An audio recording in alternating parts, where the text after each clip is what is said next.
Hello, everyone. Welcome to our webinar. As the World Human Rights Day Small Working Group, we wanted to design a campaign that will increase your involvement and knowledge on human rights advocacy.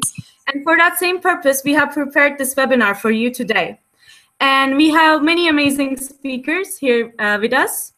We have Carlos Acosta, who is the IFMSA president. We have Moa Hergard, who is the global focal point on disaster risk reduction working group of the United Nations major group on children and youth.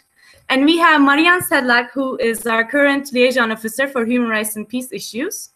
Now, Carlos will give you a brief introduction on advocacy and the work of IFMSA. All right. Thank you so much for the invitation to the Square Up IT. Hi, everyone. My name is Carlos, and I am currently IFMSA president. It is an honor for me to be here with you. So for this day, I wanted to introduce a little bit of what we're doing in IFMSA as, let's say, generally in terms of advocacy and why do we want to move forward into changing the world, right? All right, so Ido, if you can put the next slide. So in order to understand what advocacy is, I think we need to kind of go a little bit back to our origins. So advocacy comes from two Greek words that are ad and vocare, which means towards a voice. And this is very important to determine because it gives, let's say, the ability, or it is the capacity to let's say, move and think and brainstorm ideas into promoting others' voices, into promoting what we would like to, I don't know, what we'd like to see, the change that we would like to see in the world. So that is very important, for us to kind of I don't know, have an insight on it. And we can do that towards many different ways, in many, with different methods. So one of them can be, for example, public policies.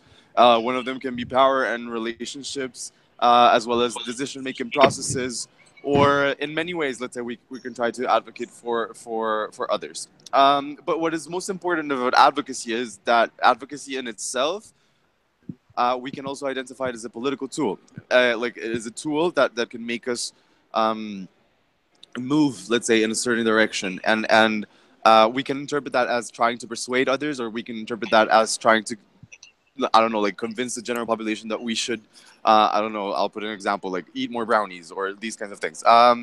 But what is important is that in this case, in this context, we are advocating for human rights. And this is what IFMSA does at its core in terms of advocacy. Okay, next slide.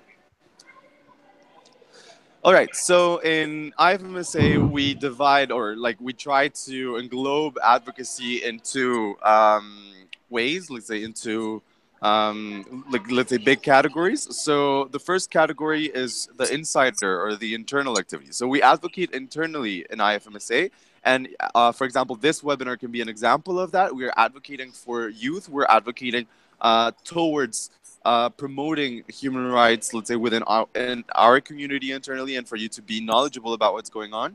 But we can also advocate as an outsider, in an outsider perspective, or with external activities. And this includes public relationships. These includes all of the external representation that, for example, Michael here has been doing, or let's say other types of efforts in that matter. So just for you to understand that advocacy is not steady, let's say. We can surpass and mix, let's say, methods in order for us to get out the outcome that we want, and that wouldn't be possible if we do not have, let's say, the best of both worlds, both approaches at the same time. All right, you can go to the next one. So why in IFMSA? Let's say what is the thing that, or why do we want to push to advocate, let's say, for the things that we do? So we have a mission and vision in IFMSA to create global health leaders in a new generation of healthcare providers, and that is very, very important. And we want to kind of expand all of our activities, and that is also kind of one of the purposes for the world to see, let's say, what are we doing as medical students. And because we want to implement human rights, we want to see kind of like a practical means within a young population of human rights. And well, as I told you before, like integrate the outside and inside of what's going on and what we can do.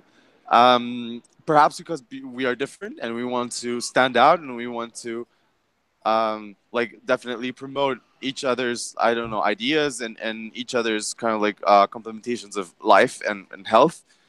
So that's why kind of like in IFMSA we started many years ago, let's say, a focal point in external representation and in advocacy, like for this matter. Next point. Okay. So I don't know if I'm going a bit too fast. Like if Adil wants me to go slower, I could definitely go slower. My accent is a bit difficult as well. So, but anyway, moving on. Then advocacy is one of the main elements that we have within advocacy, and this is actually very interesting because many philosophers like let's say defend this theory that advocacy needs to come from the outside in, and that is very, let's say, interesting in the point of thinking how advocacy is done today in global politics, because generally we have global politics defined in advocacy streamlinings and strategies, let's say from the top down, right, like from a higher hierarchy to a lower hierarchy. And within this model of advocacy, we seek to first hear, let's say, what people have to say in the periphery, like in the outside casts of not only our, let's say, of the population, and try to bring that voice into IFMSA in order for us to use the IFMSA platform as a whole to advocate for this matter. So that is kind of like a change in a perspective, because we're generally used to kind of like just receive orders from a topper hierarchy, or if as IFMSA president say like, yeah, we need to advocate this just because, then let's say we wouldn't have this model. We're trying to kind of like grab things from our members, from your work locally, in getting in to IFMSA's platform, and in order to promote that like with other members. So that's why we have liaison officers and who work very hard to partner with important organizations that make those ideas come to a more concrete state, and to promote them in a global platform, which is pretty cool. At our, let's say, in our means, like there's few opportunities like this one, like and few channels like this one. So with that, we believe we're changing the world. We believe we're changing things by bringing like promoting or bringing and helping like these types of ideas that are generally unheard and unspoken of, like have a bigger, let's say, pool of helping hands, let's say, to be able to be accomplished. Next slide. Last one. I know I had like the boring part of the presentation, but I'm sure it's going to be over just a bit. So, where are NMOs like in all of this process, and why is it important like for everyone here to also feel engaged, let's say, with the advocacy movement, and not only for human rights, but for everything that we do in IFMSA, because our members are precisely like the builders of the ideas. We cannot, as a team of officials, as IFMSA, we cannot work on our own, like with our own ideas. We pretend to listen, and we seek to listen, and we seek to involve all of our members' ideas, because it is, let's say, that is our work.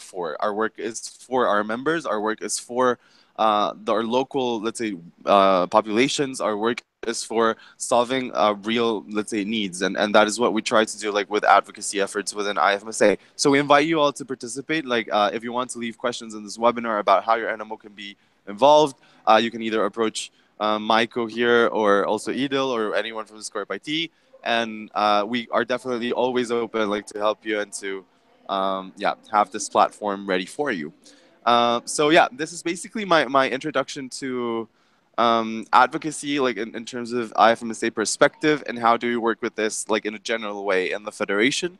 And yeah, this was my last slide, so I suppose I'll hand the mic over to Idil again.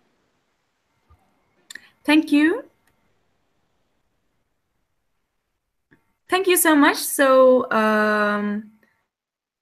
now I will hand the mic to Maiko Marian. Thank you very much. I hope you can see my shared screen, and thank you very much, Carlos, for your presentation and how you emphasize different approaches, tools we have, and especially the needs of our members to do in international and the regional advocacy, and how to bridge or connect these needs of our members to current affairs. What I will talk about right now will be the presentation to explore the framework of human rights mechanisms from the international level through regional and local level. So I hope you will enjoy this. We will have a bit of a content here, but I'll try to explain it in a very simple way, a general way. I hope in case of any questions, you will just share them in the chat we have next to the presentation. So let's kickstart this presentation about mechanisms. At first, we need to think about the basic characteristics of human rights. Why do we actually have human rights? And according to the recent theories and philosophers, human rights exist here to somehow regulate the relationship between citizens and states. And therefore, when we take this into consideration, we need to ask ourselves, how can we involve both these sides of this relationship into shaping this relationship, into shaping and fulfilling and protecting human rights. So we need to have states on board, countries on board, we need to have people on board. And talking about states, I will start with the very core of human rights, and also the reason why we'll celebrate today the International Human Rights Day. And this is the United Nations and the International and the Universal Declaration of Human Rights. Maybe you already know from our campaign that the Universal Declaration of Human Rights was the first ever document which actually got countries on board to protect human rights globally. And this declaration was actually adopted on 10th of December, 1948. So that's why we celebrate the International Human Rights Day today. And the general, as you may know, the general idea of the United Nations was to prevent such horrible things as the First and the Second World War from happening again. And its mission is to safeguard the international peace and security, to guide countries in sustainable development, protecting human rights, providing humanitarian assistance, and so on. Since we already know that the scope of human rights is really huge and wide, that's why we need to cover all the respective levels of human rights protection, from the international to regional, and then going down to the national and local levels, which are maybe the most important levels, because this is where the rights and the people meet. So starting with the international level and the United Nations bodies. So the first very important body is the United Nations Security Council. I really hope that you heard this name for many times, because especially recently, in recent years, the role of the Security Council is stepping forward. And this is one of the 6 principal UN organs which is responsible for the maintenance of international peace and security. And this is obviously connected to human rights issues. Security Council issues documents which are called resolutions, and the majority of them are binding for the UN countries. And the Security Council is also responsible for establishment of peacekeeping missions, international sanctions, military actions, and it also issues recommendations or guidance in specific matters for countries. It has 15 members, 5 of them are permanent. They are one of the most important UN organs. Moving on to the second one, and equally important, which is called General Assembly. This is also one of the 6 principal UN organs, and especially its 3rd committee, because General Assembly is divided into specific streams, and the 3rd committee is called Social, Cultural, and Humanitarian Committee, and they usually deal with issues related to human rights, peace, and humanitarian affairs. What is really interesting about General Assembly is that all the member states are represented there and all have the same vote. So everyone's opinion counts in the same way. Going to Human Rights Council, United Nations Human Rights Council, which is the primary and the most important organ of United Nations which deals with human rights affairs. And it has 47 states and serves as the institution which promotes and protects human rights on the United Nations level.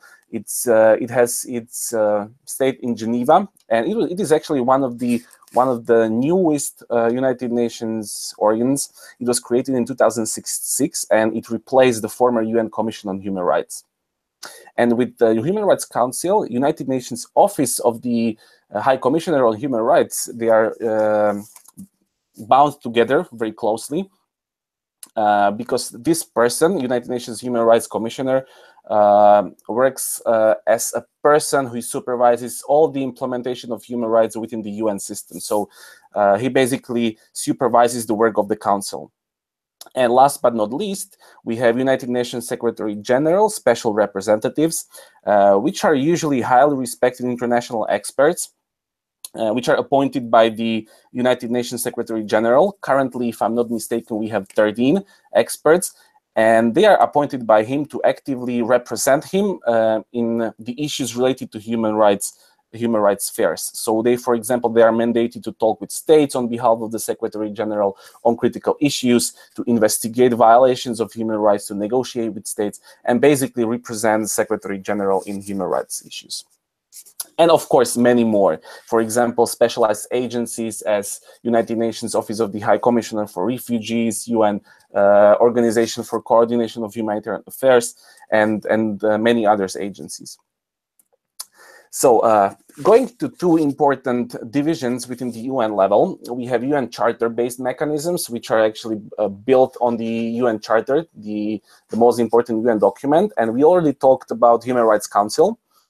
And then we have similar processes which are also entitled in this charter. So for example, Universal Periodic Review, we have special procedures of the Human Rights Council, and also complaint procedure, which is related to Human Rights Council. Those are mostly law mechanisms or reporting mechanisms, and the description is, I think, beyond the purpose of this presentation. But let's jump to treaty-based mechanisms. And this is something more familiar, since you already know that the United Nations uses documents, conventions, and treaties, which are actually international agreements between countries. And currently we have 10 international committees related to these treaties, because always when we accept some document, international agreement, we need to have somebody which actually supervises the implementation of this treaty. And in other words, if countries actually follow what they promise to do, and how is this follow-up process and implementation going on. So through these committees, we can actually monitor how these documents are implemented, how these documents are turned from rhetoric into reality. And also these committees, they have specific ways and mechanisms how to do those reportings. Last but not least, connected to this high advocacy level, are special reporters. So those are the people who are appointed by the Human Rights Council. Right now, Human Rights Council has 43 thematic and 14 specific country reporters. And basically, from the name of the reporter, this is the person who investigates and reports to someone. They are appointed by the Human Rights Council, and currently, when it comes to country situation, usually we have countries with prolonged crises and humanitarian problems. So those people work specifically in these country contexts. And when it comes to themes, Human Rights Council actually covers almost all basic human rights problems, current issues, including health, migration, poverty, right to food, privacy, torture, children's rights, and many more. So usually each of these thematic areas have one specific person who is responsible for the follow-up reporting and investigations on the international level. So these are the special reporters. And talking about international processes related to the United Nations, usually right now in these years, everything turns around the Sustainable Development Agenda, or SDGs, as you may know, Sustainable Development Goals, and the high-level political forum, which is the actual space to discuss SDGs, to plan progress, reviews, and reporting. But this is something which Moa, our next speaker, will talk about, especially in relations to such processes as, for example, World Humanitarian Summit, which was running throughout the past 3-4 years. Then right now we have running global creation of the Global Compact for Migration and Refugees. And we will also talk about how civil society organizations can be directly involved in shaping and creation of these international processes. So moving on right now to the regional level. Equally important, and in regions, we have different regional human rights bodies. These bodies usually work under the auspices of international or intergovernmental organizations. And generally under these bodies, only states may be held accountable for human rights violations. Talking about one mechanism, how they actually ensure that states will follow the principles of human rights, are the human rights courts. And in these courts, usually states are being held accountable. For example, in processes between state and state, or in processes when you have person or individuals versus state. Important thing is that to use these human rights courts, one or a person who wishes to use them before reaching out to International Human Rights Court, they must use all the remedies that are available on the national level. So in case the nation or the country fails to provide them with law process and the protection of their rights, then people can turn to International Human Rights Courts. Right now, you can see here on this slide how many regional human rights bodies we have. And as you can see, the strongest regional human rights bodies are in the African region, in the European region, and in American region. Other regions are a bit weaker, but this is maybe the reason why to work on the regional level to reinforce the regional protection of human rights. And going directly to national and local frameworks. So as we told at the beginning, the very core of human rights is connected to nations, countries, and their citizens. So basically, this is the level where the actual protection and fulfillment of human rights happens. So we have states, we have governments and decision-making bodies on the national level, which should reinforce implementation of human rights and protection of their citizens. But then we also have NGOs, national or international NGOs, who are working on the ground in countries, youth NGOs as well. And their role is to hold actors accountable, countries. So for example, to overview the implementation, to do shadow reporting, to actually control the decision-making bodies, or as we said, governments, if they are following what they promise and if they are taking care of their citizens.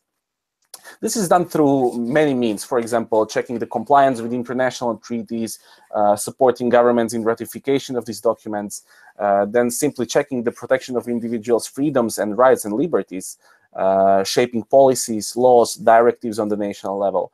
And under the Human Rights Council, we also have the institution which is called National Human Rights Institution, which is an independent actor bestowed with the responsibility to broadly protect and monitor human rights in a given country.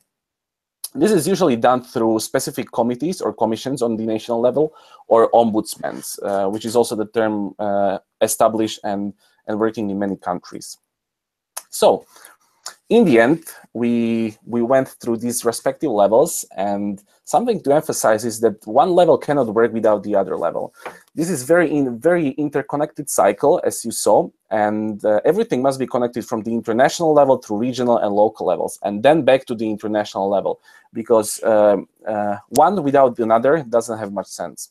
And that's why also in IFMSA, in international affairs, we want to emphasize this collaboration between different levels, and we try to work to ensure that these levels will be interconnected and there will be some responsibility between each other and communication as well. And in the end, what are the challenges in implementation of human rights? So basically, we can summarize it into one sentence: how to implement human rights and how to transform these documents into reality on the ground. And as you may know, sometimes this is really difficult. We have different states and different regions, and their priorities differ from each other. They have different political agendas, and in many cases, international relations are about politics and power. And sometimes these politics are not the politics of countries, but are politics of individuals. And this is sometimes very difficult to separate from the intentions or the interests of states and other stakeholders. We have also problems with accountability and justice. So simply said, when something goes wrong, who is responsible for the violation and how to actually ensure that this won't happen. And in ideal case, also how to bring perpetrators to justice. And this is one of the biggest problems in international human rights law and humanitarian law. And the third case is the implementation. How to actually ensure that that circle of international, regional, local, national relations will work. How to actually ensure that people on the ground will have information and experience of international affairs, and how to actually ensure that people who are making these policies and decisions on the highest level will have the opinion of people on the ground. So you may know that saying about us without us, and sadly this is still happening, but that's why we have non-governmental organizations, youth action, advocacy, to ensure that we will bring the voice of people on the ground to the highest decision-making tables. And this is what we actually want to do also with this webinar. So I will stop here with my presentation, and I will move my word to Moa, which will talk about the concrete implementation of what I was talking about here, and how to use these international platforms for the benefit of people and human rights.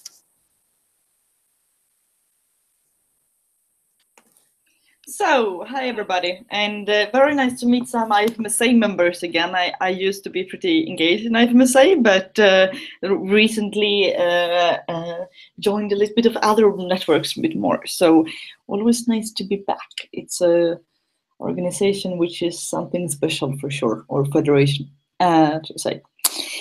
So what I will be covering is a little bit on current processes where one can engage, which is related to human rights and peace. It's more or less related to them, of course, because you can, of course, streamline human rights in everything. Everything comes down to politics and policy in human rights in the end. And we won't go that deep. Then we wouldn't need more than one evening. To begin with, if you could switch to the next slide. Thank you. So first of all, why engage? It was touched a little bit by Carlos there before as well, in regards of influencing the policy and so. But I would like to take it back a little bit more, because it can be very confusing. Why are we doing all this? And also, I believe personally that you will have the largest impact if you went through all these steps. So first of all is thinking broadly. What is the problem? What is it we want to address? It can be the access to healthcare for minorities, or the aspects of equity in healthcare, or access to healthcare for migrants, or the complexity of actually providing healthcare, etc. So identify the problem we want to solve.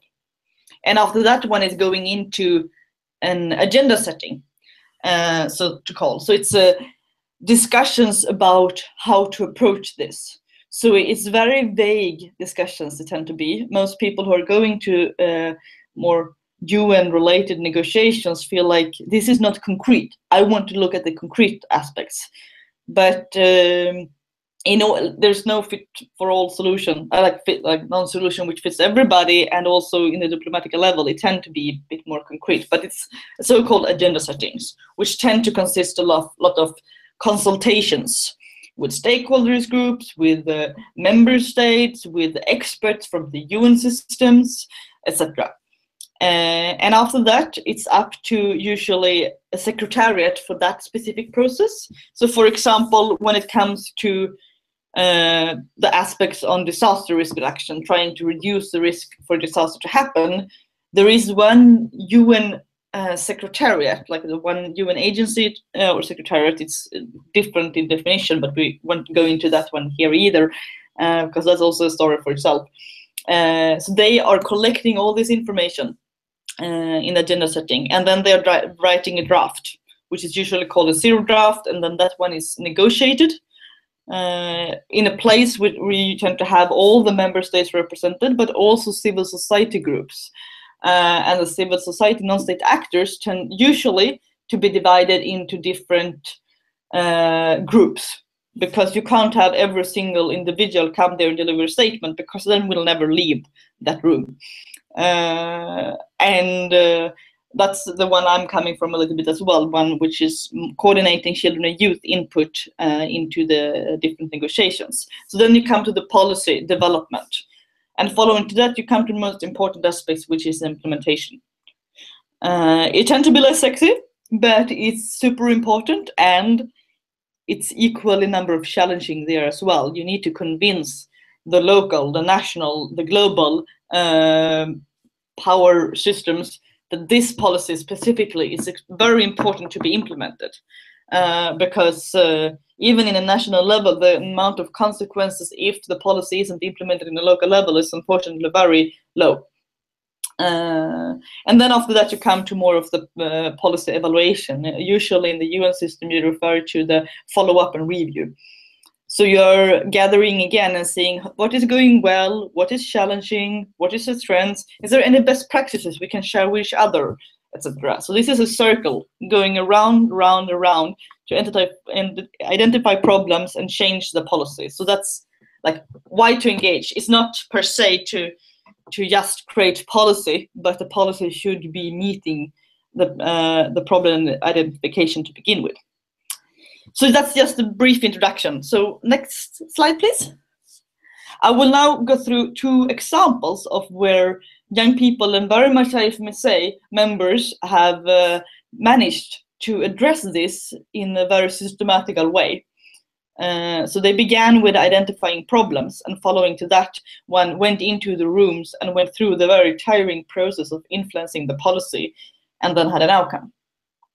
So this is 2 examples which is related to the SCORP work as well.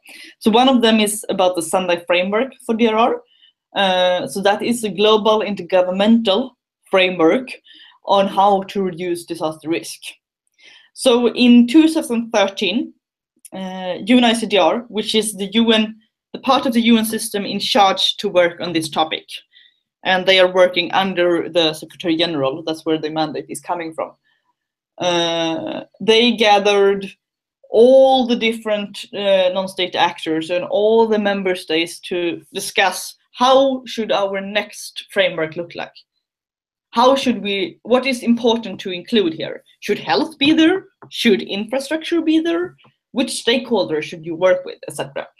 And then there were a series of consultations where IFMSA was participating actually in more or less all of them.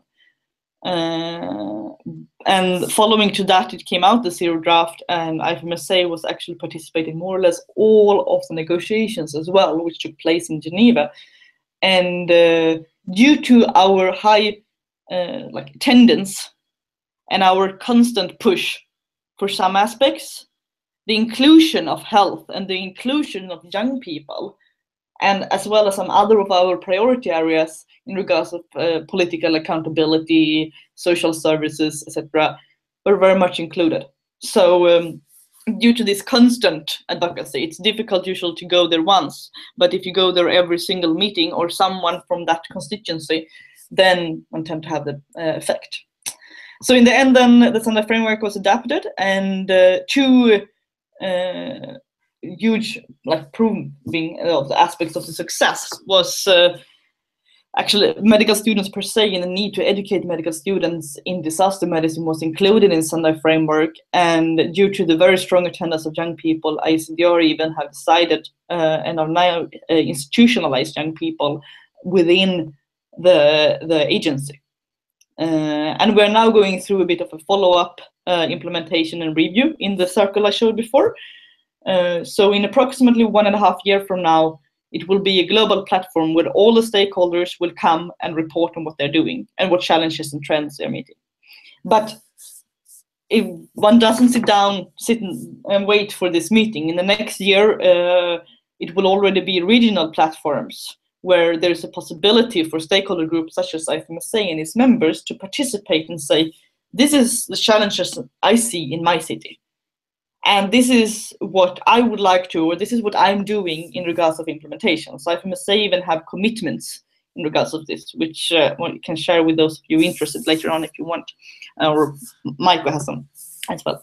Yeah, so it's there's a possibility to feed into this regional consultation or regional follow-ups, and then further for the global one if there's an interest, and very much also a possibility to use the current equipment, like material which is produced on building capacity in the community, also to be part there by implementation and share good case studies.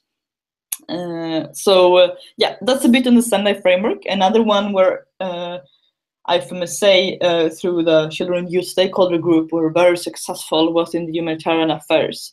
So the multi-stakeholder process, which was called the Humanitarian Summit, where were also very much attendance in the room. It was more difficult to influence the outcome there because it was more centralized from the UNSG's office itself. But a huge outcome due to tireless of work from a group of, not the least IFMSA members, was a compact of young people in humanitarian affairs. So due to our constant push of the importance to engage young people, and that young people have some special needs in humanitarian settings. The aspects of finishing your education if your country is turning into a war zone while you're in your medical degree. When you move country later on, you need to begin from scratch, or you, like, even if you might just had a few months left, it's some problems which young people specifically are facing, which have been recognized now. So there's a compact where several of UN agencies, such as UNFPA and UNICEF, etc., and also member states such as Germany, I think UK also signed up, and some big NGOs such as Save the Children and so, but also youth-led organizations such as IFMSA signed up on working on this together. And in this compact, there is tireless amount of possibility to engage if there's an interest. We're specifically engaged in 2 of the task force. One of them is working on developing UN guidelines, which will be provided to everybody working in humanitarian response on how do you engage young people in the community. If they are having a refugee camp in close to a border of a country in conflict, how do you engage the young people there? And also about how one address the needs of them. And another task force which there's a possibility to contribute to is to participate and contribute to the coordination of young people's participation in more of the policy setting aspects as well. And under this sector as well, as a result of the amazing work done in the process of the Humanitarian Summit, we now have a very much stronger possibility for young people to participate in the ECOSOC humanitarian affairs, where there will be negotiations starting beginning of next year of an intergovernmental agreed document in regards of this. So if there's an interest there, what one can do is to facilitate consultations as well in regards to this. So that's 2 success stories. And then next slide, please. So in regards to the 2 processes I mentioned, who are now in the implementation of follow-up review, there is also an agenda setting one, which is focusing on a global compact on safe, order, and regular migration, which I know is a very, very important topic for IFMSA, and I believe many of you have a lot to contribute. So what it means with the agenda setting is that we're still in the process of discussing what should be in this framework. Just finished the consultation round, and the negotiations will begin in February, where every single week from February till midsummer, there will be ongoing negotiations in New York on this.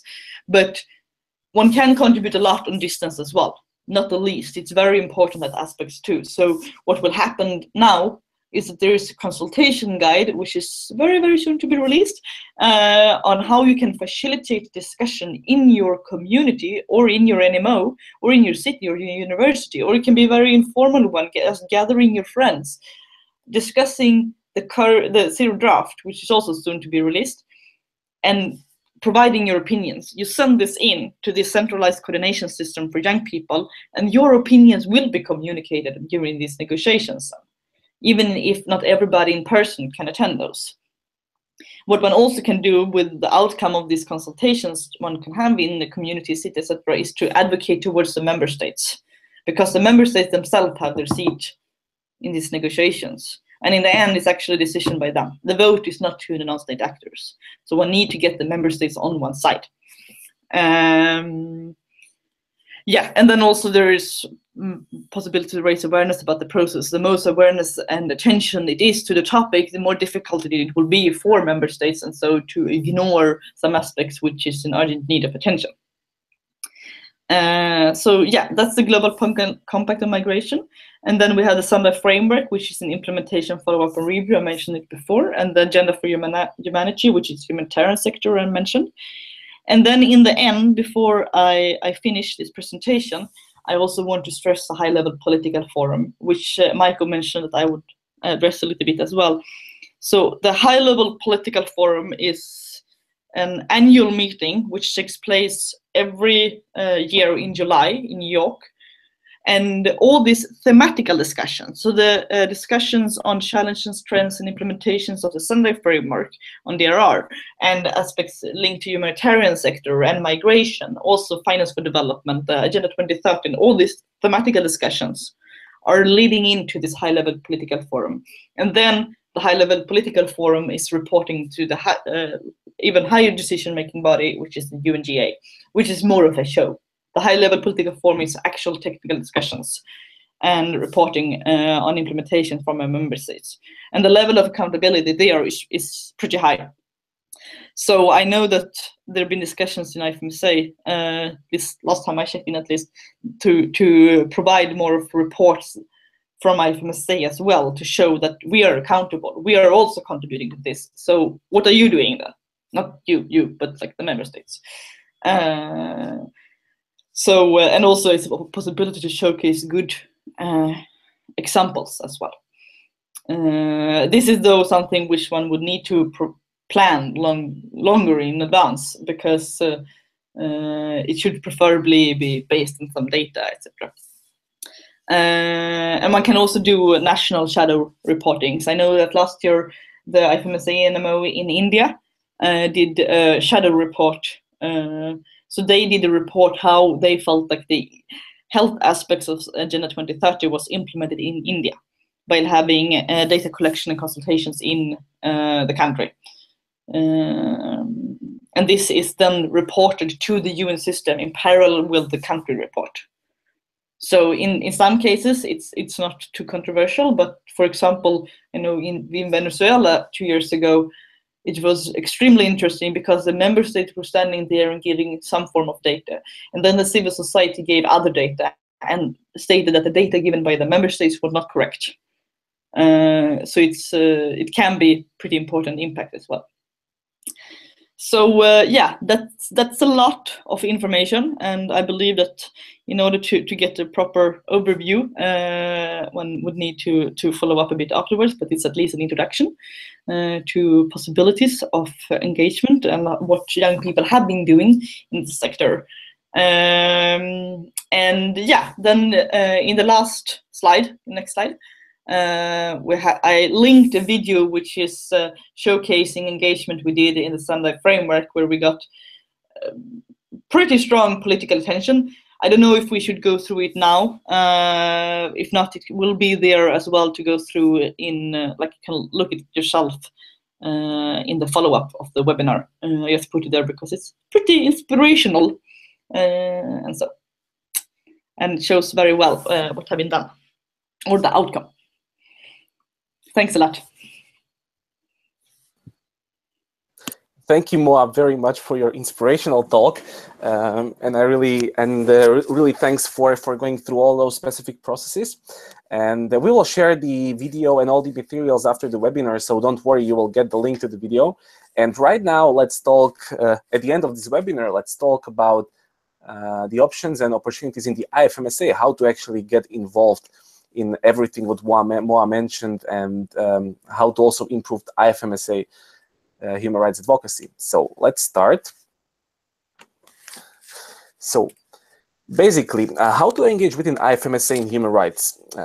As you may know, the external representation during the past 2 years is guided by our global external focus areas, in other words called GFAS. And for human rights advocacy, we have two big areas. The first one is humanitarian action, and the second one is refugees and migrants, health and rights. So basically, these two areas we prioritize in our external representation, because we also need to know our limitations and where to focus our energy and time and all the work. IFMSA-wise, we can divide the options how to engage on an internal level and on an external level. And right now, we'll go through all of them. I also need to tell that we will not cover everything, but we will try to focus on the most important points, and we can talk about other opportunities as well after the webinar. So let's go to the first of internal options, policy making. Carlos already, and Moa as well, mentioned policy making a lot of times, and its importance and how it's actually shaping the international agenda. And as you may know, IFMSA also has its policy documents, which are basically agreed opinions on the global health topics.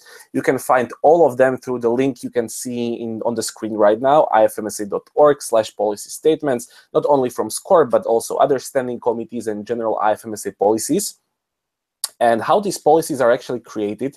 So usually in all the standing committees, you have calls to join the policy creation teams in the periods leading up to the IFMSA General Assemblies, which is actually right now before the March meeting. Sadly, for this year, we do not plan to rewrite any SCORP policy document because during the last year, we did 6 of them. Which is basically a lot. But in case any of your national organizations would like to share their voice about any global health topic and you would like to create the policy, you can use this perfect toolkit we have, which is called the European Toolkit on Policymaking and Usage, which will be shared with you after the webinar. And it contains all the steps necessary to form the policy cycle, as Moa explained, and everything is there step by step. You can also reach out to any liaison officer, including me, who will guide you through the process, and we will do our best to ensure that the policy you will create will be beneficial for medical students and for the global affairs as well. Everything is shared through open calls through IFMSA servers, Facebook groups, so you are just really one click away from participation in policy-making process. Mentioning GAs as well, as Moa mentioned, there are some consultations coming up from UNMGCY group, and you can look forward to at least one consultation happening during the GA in Egypt March meeting. So in case you are attending, be prepared for emails and details coming up through emails really soon. Such participation in policy-making process can also give you experience, knowledge, and skills which you can utilize then later on the national level or on the regional level or in your further work, further engagement in human rights advocacy, because these experiences are really very valuable. So going to the next slide, the policy transfer, implementation, and review. So policy circle doesn't end with IFMSA accepting something. We have a document and we need to transfer what we wrote there, what we are calling for, into the reality. And for that, we need the activity of medical students, NMOs, and the organized and coordinated approach towards the policy implementation. So in almost every IFMSA policy, we call NMOs to action, to do certain steps on the national level, to reinforce the calls and activities or anything we ask for in the policy document. So it really depends on the activities of the NMOs and the proactivity to take these documents, to take the calls and start to use them on the national level. Liaison officers are again here to assist you, to provide you with guidance and to also help you to design an advocacy strategy for the national and regional level.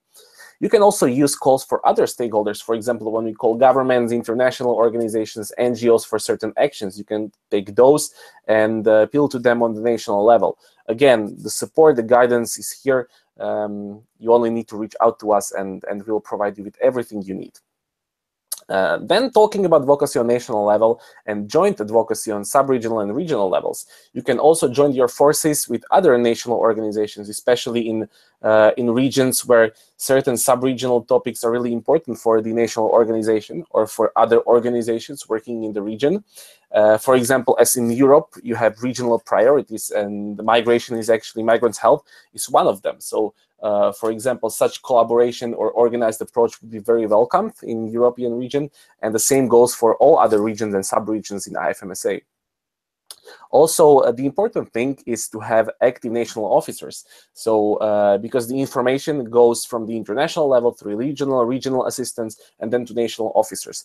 So, if you'd like to get more engaged in these processes, just appeal to your national officers or to regional assistants. And again, we'll be very happy to provide you with all the knowledge and tools on how to get involved on the international level. And we really need active and passionate people, because we have a lot of work and we really need active people. So last but not least, when it comes to internal stream, capacity building. So during the GAs, regional meetings and sub-regional trainings, we have many specific workshops or capacity building options in policymaking, advocacy, and external representation, ranging from specific advocacy workshops, for example, on policymaking, on implementation of advocacy measures tools, through specific human rights workshops, which will provide you the necessary background and experience in human rights issues, which you'll be able to utilize then in policy making and advocacy. Such, for example, the NHRT, new human rights trainers training, human rights for medical practitioners, human rights advocacy training, or then some specific trainings. For example, as Moa mentioned, IFMSA works a lot in regards to disaster risk reduction and disaster medicine. We have a very well known and established international workshop course called Training Disaster Medicine Trainers, or its smaller brother, International Training on Disaster Medicine. So again, those workshops will provide you also with some basic knowledge on how the international affairs work, how international policy making, decision making bodies work, and then you can use this knowledge in your further activities in advocacy. Going to the external stream right now. So the first thing which usually comes to people's minds are external meetings. In human rights and peace issues, compared to other areas of IFMSA work, we do not have so many external meetings, but they are equally or even more important. So maybe sometimes you don't see many calls going out to the servers, but still it's you just need to pay attention to the email servers, to Facebook groups, and to your regional assistants, because when there is some call out, everything is announced, and again, you are just one click away from applying and from actually representing IFMSA and medical students in external meetings. So the only guidance here is to follow email servers, to follow information, and to try to get engaged. Also, during this year, we developed, in collaboration with regional directors and regional assistants, the calendar of regional external meetings. These are meetings which are mostly not relevant for the IFMSA so much as the international organization, but are relevant for the NMOs or regions. For example, when some sub-regional meetings occur, we are trying to promote this information to the national organizations through regional teams, and then those national organizations can send delegates and their representatives there on behalf of their national organizations. So this is something which you can also use for your experience and your benefits. Or, for example, you can get active within your own national organization and try to get some external experience there. For example, attending external meetings on national level, even on sub-regional level, when something like this is available for the national organization. All of those meeting experiences are really valuable, and again, it will help you to pursue your interest in these affairs to the future. Before every external meeting, there is a call sent through IFMSA servers, especially SCORP server, when it comes to HR issues. And this call ensures you that even when you are not physically present at the meeting, your opinion will be voiced. So this call is basically a form when we ask you to share your opinion and input about the meeting. We usually share the meeting's agenda, the content of the meeting, what will be discussed there, and you are able to provide your opinion, to tell basically IFMSA what do you want us to emphasize there, who to approach, what to say. And for this, we already developed a guideline, which is called Giving Input to External Meetings, which you can see the picture on the right side of the screen. And when you read this guideline, you will actually get a glimpse of what is the relevant input and what is the valuable input you can get for the external meeting. So this will be again shared with you after the webinar. Feel free to check it and participate in the call for inputs. Last but not least, external opportunities through our external partners. So as Moa mentioned, United Nations Major Group for Children and Youth usually shares with us a myriad of opportunities on how to get involved in their own structures, questionnaires, processes, submissions of best practices, projects. And these are really valuable options and opportunities for your national organizations to share your work, what are you doing on the national level, your know-how, and also success stories. And it can improve at first your visibility. It can get you to these international processes, and you'll be able to explain or share your opinions and to share what you consider as the most important in these processes.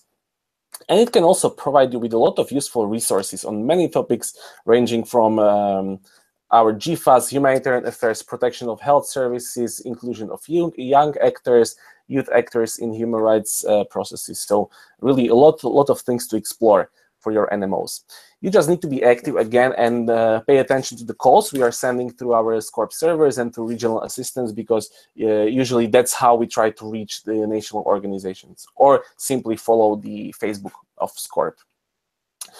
We also have in IFMSA the United Nations Task Force, which is working with a general aim to bring the United Nations more closely to the IFMSA, to explore the opportunities IFMSA has there.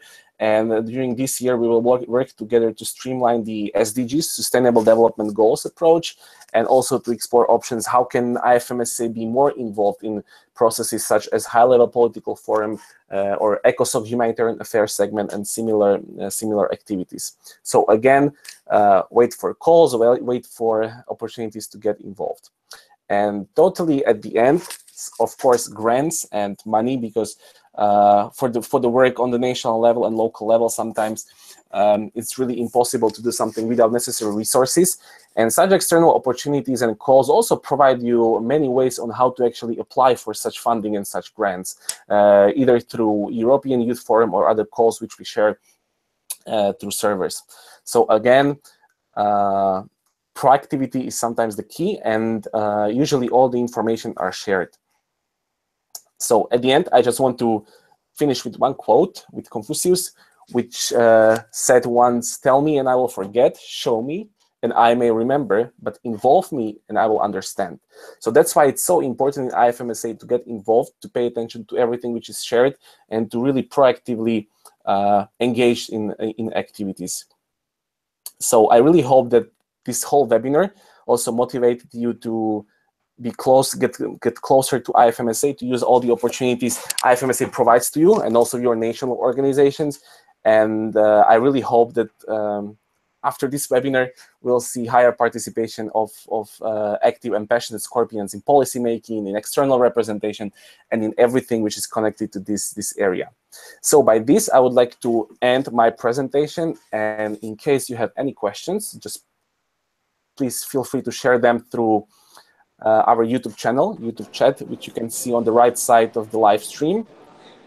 So we will wait for a few seconds in case you have any questions, and I'm sending the word back to Idil right now. Thank you so much. I just want to continue by giving a brief, a little bit of more information about the campaign. And this year, we really want to, as a small working group, we really want to increase the involvement and visibility of the members. And it was what we mostly aimed throughout our campaign. And we have created a World Human Rights Day 2017 map that features more than 25 activities from 16 different countries. So please check it and see what activities other Scorpions are doing, because it's really amazing. And we have also created this side event, the World Human Rights Day Talent Exhibition. And feel free to check it out and participate, because we believe that you create the voice of IFMSA. And as we stressed very strongly throughout this whole webinar, what happens, what you think locally, it creates what we represent internationally. So something that we represent should come from you. So your voice is really important for us. And as we wait for more questions, I want to thank my speakers, Carlos, Marian, and Moa. You have been really amazing. Thank you a lot for this presentation. I learned a lot from it, and I'm sure that our participants did too. And I also want to thank the SCORP International team for helping me through this campaign. You have been amazing. And I also want to thank my small working group, Yilmazcan, Aziz, Tiba, Yoshita, Andres, Reem, and Panos, because they have worked really hard for all of you, and they have created amazing and very original stuff for you to participate. So yeah, thank you all for participating. We will have more stuff, but this was mostly it. So I hope you enjoyed it, and please check out all the stuff that we have created for you. So, Maiko, do we have any questions? What would you like to do? Thank you, Idil. No, so far we don't have any questions. So I think we can slowly wrap it up. In case you will have any questions in the period after the webinar, feel free to email me anytime. You'll also receive an email with all the materials, all the manuals we mentioned here as a follow-up process of this webinar. And again, thank you very much for coming here. I hope you enjoy this. And especially on this World Human Rights Day, I would like to emphasize our internal motto of IFMSA: think globally, act locally. So let's hope we boosted somehow this global and local action by this webinar. So thank you very much on my behalf, and I'm just moving the word to other panelists. Carlos, Moa, do you have anything else to add?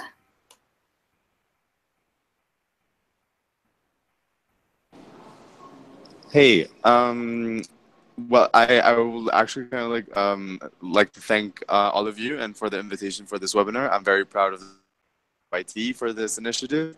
And yeah, if you have any questions, although I'm IFMSA president, you can also contact me. I do not bite, I promise.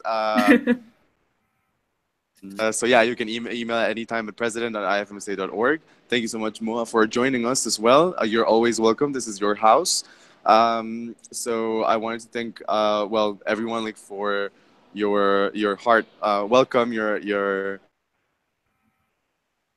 and your warm regards and everything. Okay, so keep up the good work, and for all Scorpions watching at home, then keep up the good work as well, and always have faith in what you can do. Moa, do you have anything to add? No, not really. Just a big thank, and it's always nice to come back and meet IFMSA people. It's yeah, it's truly an organization which is pretty unique, or federation, but yeah. So that's very nice to be back, and good luck with all the amazing work, and I hope to meet some of you in the future. And yeah, feel free to reach out to me too, or through Mike or so. Bye bye. Thank you. Just one more thing, like to say it again. No matter what you do within IFMSA, even if you're a member, Scorpion, or you're a local officer or a national officer, you are always very important for us. So please contact us if you need anything, or if you want to be more involved in the international process, and please encourage your NORPs and local officers, like encourage each other to create, because that's when we get to achieve amazing stuff. I thank you again, all my speakers and all the participants here. This has been an amazing campaign and webinar, and I hope you enjoyed it. Goodbye. Goodbye. Bye-bye.